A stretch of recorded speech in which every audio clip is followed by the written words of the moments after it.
Hello everyone. Here's my first attempt in contributing to the 31 Days of Tarot hashtag action. And I know it's very late because the January is almost over, but I think I'm gonna just make a few videos merging many days into one. So let's begin. The first one is 2018 reading, energy and major lesson. And as I heard, it can be done personally or generally. And I think I'd rather choose a personal attitude to this. So I'm using this deck, which is a Marielle tarot deck.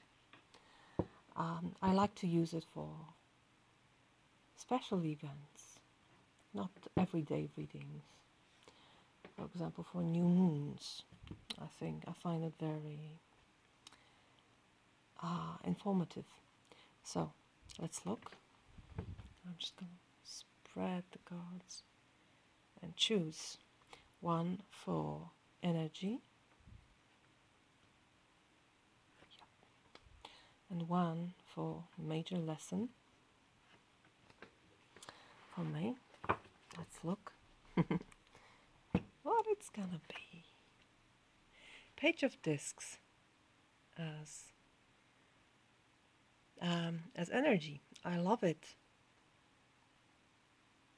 Like a newborn baby, but already holding this twig, very delicate, fragile energy, but also there's so much worth in it. Especially when I look at this, it's so innocent. You know, like a bud, like a spring blossom. But we know how worthy it is. So it tells me I'm going to learn something, and I think it's always like that. My life is generally about learning new things and beginning anew, and discovering worth in this and creating more worth in this. And I love Page of Discs because for me, this card is totally about earth. It's being very grounded, perhaps the beginner, but a very careful one. When I look at this, I always see knowing who you are, knowing where you stand, knowing the worth of the things you have, the worth of life, perhaps, of my life, the worth of my gift to the world. So I love it because it's very far from the energy of being up in the clouds and floating and not really seeing what is, not really being in touch with reality. That's the opposite of this energy for me. And I'm this kind of person who absolutely needs and craves for this energy. So I welcome it as a gift. And the second card, the major lesson, is King of Cups.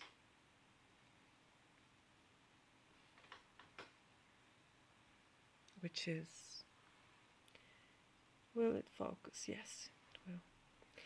He's half floating in the water, really passive, I would say, really going with the flow and being part of it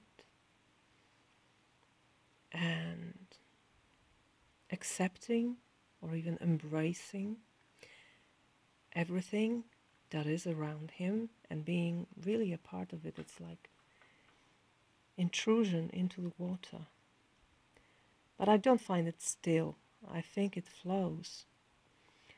And I think this card is mostly about trust that the water will support me, that it won't make me go down, it won't let me be drown. It's gonna support me. I don't have to swim. I don't have to fight for life. I don't have to fight to be on the surface of things and draw breath. I don't have to fight, but I need to trust, because violent movements will make will break this very delicate equilibrium that you have when you're floating atop of the water. Perhaps if it was the Dead Sea, then you can make many violent moves and nothing happens. You're still above the water. But normally, it's just you have to stay in a total harmony with the fluid around you. And although he's so passive here, it seems he has control over everything. He has this, what is it called? Try something in his hand. And it's the symbol of his power over this world of emotions. And there are also beautiful flowers around him. And he's so much in harmony with this world, just a part of it. So for me, it's like the major lesson for me is to trust my emotions and to let them flow and let them guide me. And together with this, I find it very, feminine still, because it's earth and it's water. Very receptive, but still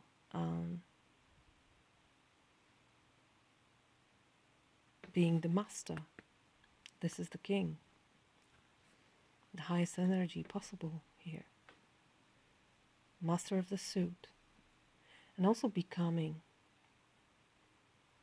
It's not a major arcana, so it's not something external. It's not a minor arcana, so it's not about doing something. It's about becoming the person, the healer, perhaps.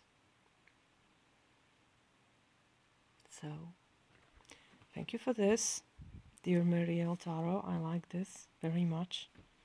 I hope it's gonna happen. I hope it's gonna emerge in my tarot way. Okay. So this was the first day. I'm gonna put it here. Okay. The second day is top 5 tarot decks of 2017. The ones I purchased or the ones that were released. And I think I'm just gonna show you the decks I was using the most, because they were just working beautifully with me. I don't think, because number 7 is most worked deck in 2017. And why? I don't think I will be able to pick one, because there are several decks that I use very, very much. So the first one I would say is this one. You probably know it. It's the Illuminati tarot, and I wasn't very eager to buy it. I thought it's gonna be too intricate and too rich for my taste. But when I finally got it and when it arrived, it really occurred to be a beautiful tool for love readings for me. So I use this deck for love readings. I don't know why, it just resonates. It's colorful and vibrant and full of light, and these are the energies that I welcome in love readings: light, brightness, purity. It's the purity of light here that I like very much. The second deck that I use for everything connected with material world, so finances, work, career, houses, properties, all kinds of property, is this deck. So the Witch's Tarot. And I really liked it when I was watching the YouTube videos. I really loved it. And I still have my favorite cards in it. The Death is one of them.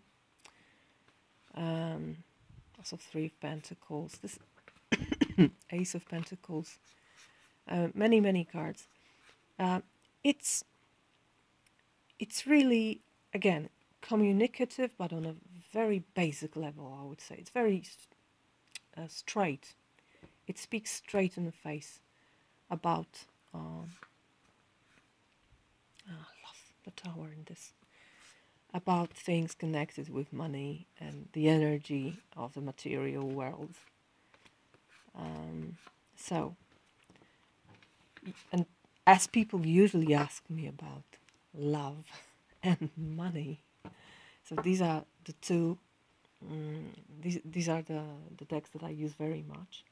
The third one, and I think it's in the box because this one, the Fountain Tarot, I'm using it as an additional deck. So whatever I pick from this deck and from this deck, I always use an additional card from the Fountain Tarot, which is telling me what the querent, what the person that asks questions needs to know about for their greatest good. So it's like a point in a sentence, or it's like a final word, final ray of light, final information for the person. As you can see, well, perhaps you can't see. What I love about these decks is also that you can't see that they are used very often, and they were used every day for a year, and it's still in a perfect condition, I would say. Only the silver lining is a little bit less silver than it was, but generally it beautifully stands the test of time. But what I felt, it was after 2017 ended, I felt that this deck needs to rest. It's like the energy was sucked out of it because it was working so much, and so it told me so many things, and now it needs to have a vacation. And that's why, dear Fountain Tarot, you're in a box and you're on a shelf and you're resting. Another deck I was using very, very much is this one, the Wild Unknown, the famous Wild Unknown, should I say. And I was so loving it, you know. It's because it's wild. This is what it is. It's wild. It talks to my subconscious, definitely. And it's also beautiful. And I love this one. This is so peaceful. I also love the High Priestess. All these snakes and stars and owls and trees. But it also ended one day. One day I looked at the cards and I thought, I need some people. That's what I was thinking. I need people in this. I can't connect. One day I found out that I can't really connect with the owl. I can't connect with the bat. I can't connect with the deer, the snake. I think it's gonna pass. I still have it here in my box of the most used cards. But I generally use it now just for some additional information, especially when I need confirmation like yes or no. But I accept questions like yes and no, the closed questions, very, very rarely. I don't like them. I like open questions because that's where tarot can show its wisdom in the best way. But sometimes I accept them and then I ask this one. And the last one I was using very, very much, and it's also I would say a thematical deck for me, is a silver witchcraft tarot deck. So you may say that I like silver, and I do. I love silver lining of this. I find it very pristine. The colors are gorgeous, and the light is gorgeous, and these drawings are not very complicated. It's very plain. It's clear. It's simple, and I use it um, for all the questions that indicate children, because it is, in a way, it is childish, but not in a negative way. It's just it reminds me of illustrations in children books. There are not very many nuances in this. Not a very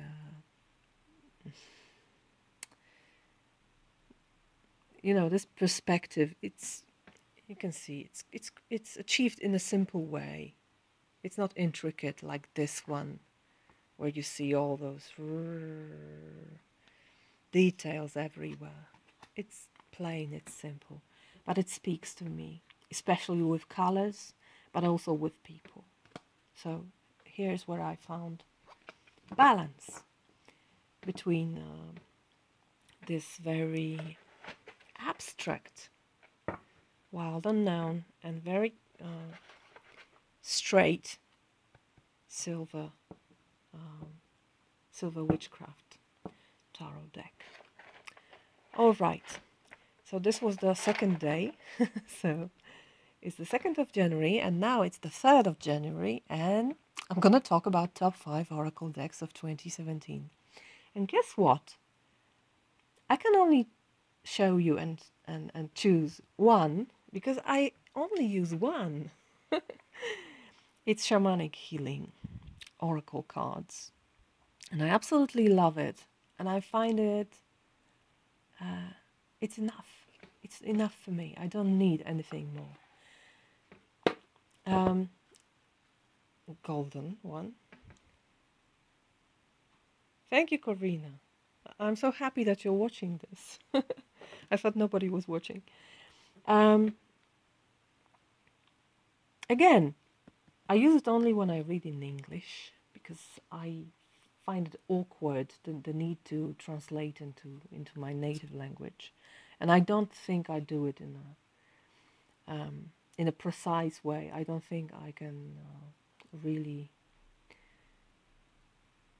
tell the exact, tell the truth, tell the exact information from the book. So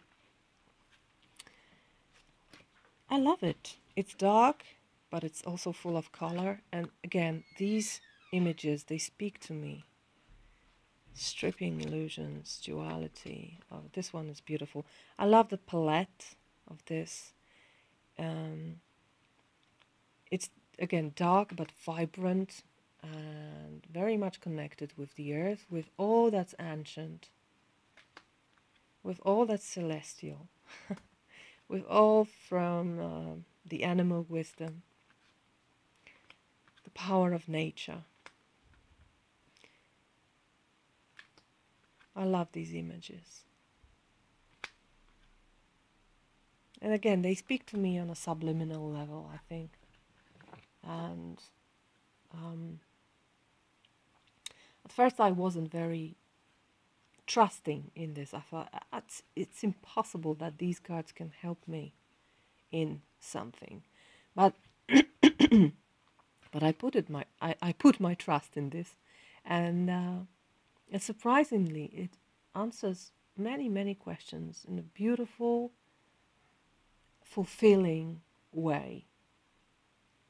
I always find it surprising. It tells the story, it always answers the question, it always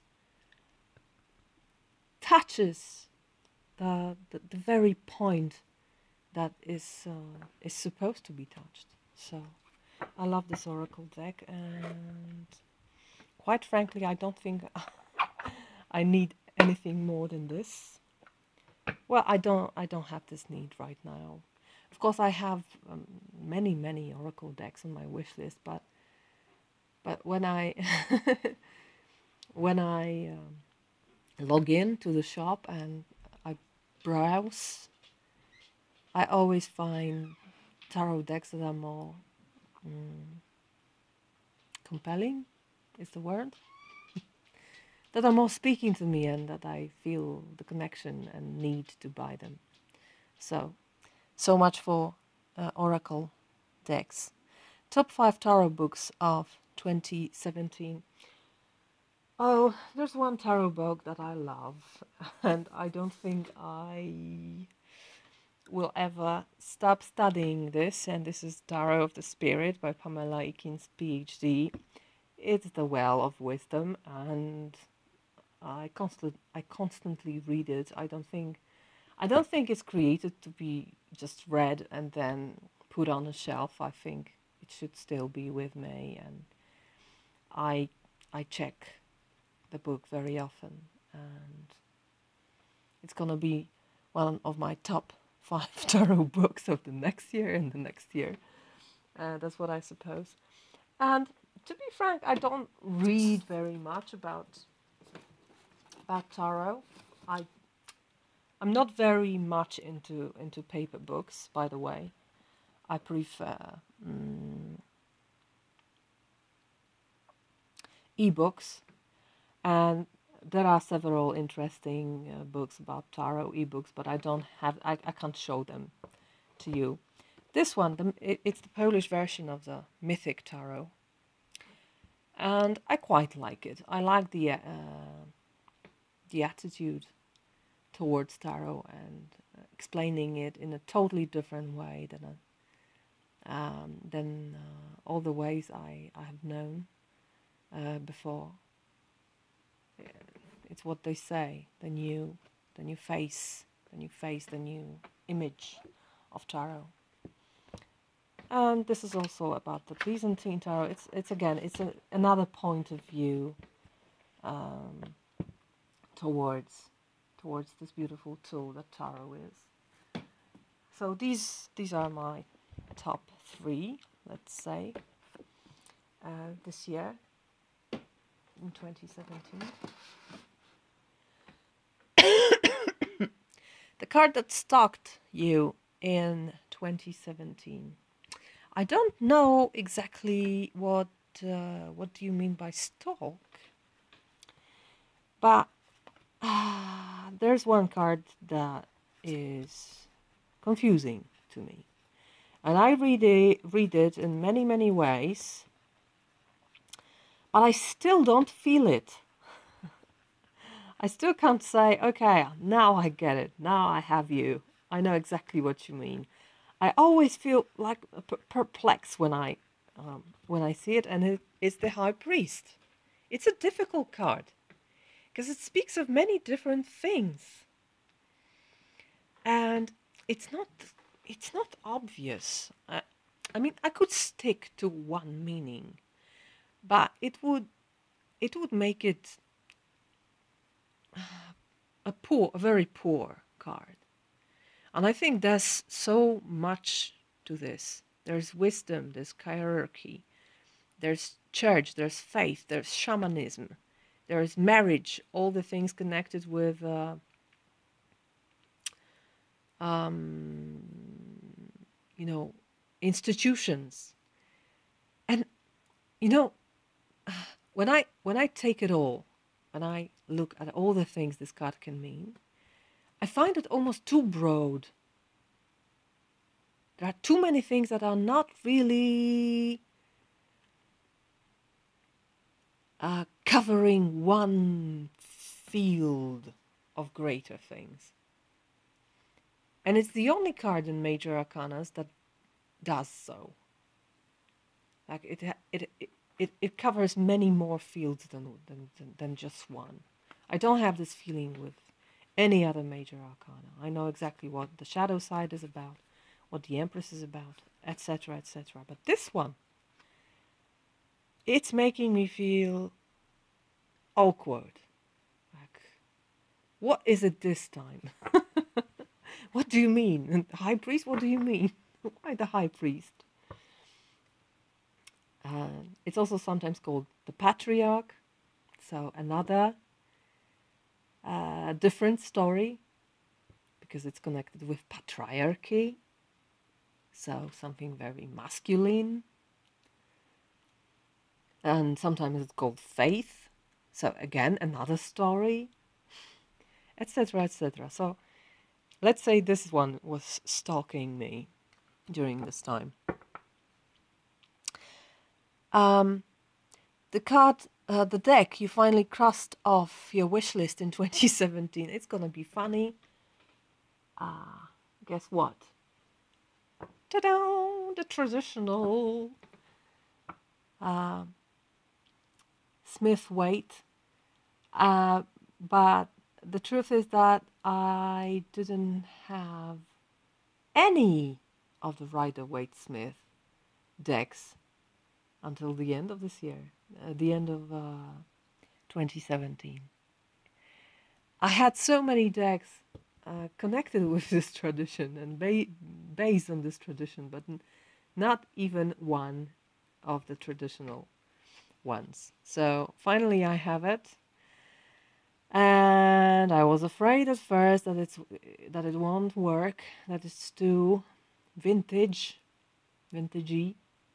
too retro. And I was so surprised by the way it just clicked, like it was embedded into my brain, into my mind. Many years ago or decades ago, it's like an old friend. Immediately. Perhaps because I've seen it so many times before in the readings done by other readers. So I connected immediately, and I love it, and I work with it very much. It's great for general readings for me. Absolutely wonderful deck. Most worked deck in 2017, and why? I was talking about it when I was presenting top 5 tarot decks, so I don't have one. I have several, and I think it's gonna be like this in this year too. Top 5 decks on your wish list now.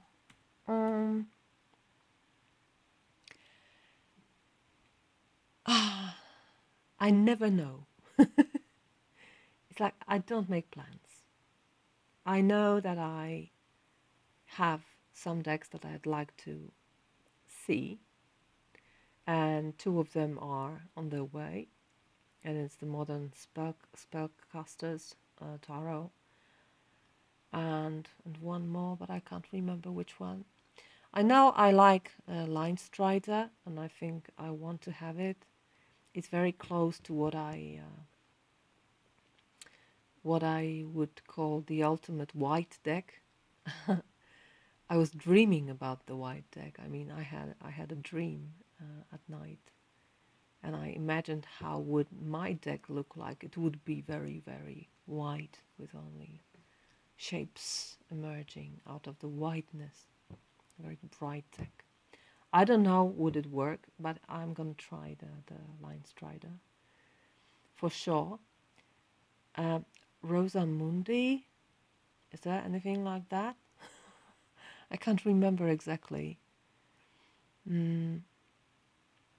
Okay, I'm gonna check it, and I'll be back soon. So bye for now. and see you in a few minutes.